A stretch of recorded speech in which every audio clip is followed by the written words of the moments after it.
Looking at a massive Excel table can be a nightmare for your eyes. Is that data on row 15 or 16?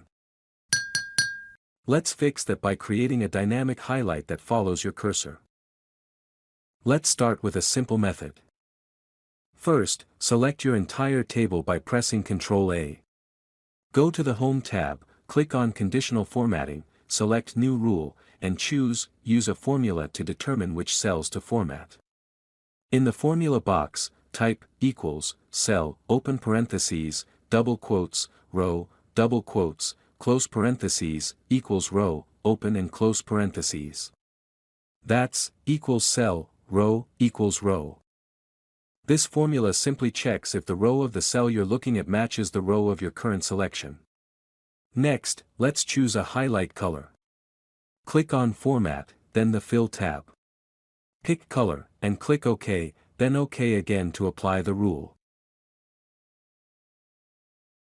You'll notice that the row is now highlighted, but it has a small problem. It doesn't move when you select a different cell unless you press F9. Let's make it fully dynamic with a tiny bit of code. Right-click on your sheet name at the bottom, and choose View Code. In the window that pops up, change the top left drop-down from General to Worksheet. Inside the Worksheet _selection change event, simply type, Target.Calculate.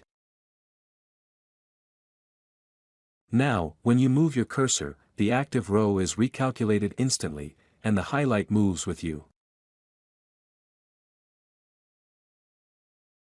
One critical tip: because we used a macro, you must save your file as an Excel macro-enabled workbook, .xlsm, or the highlight won't work next time you open it.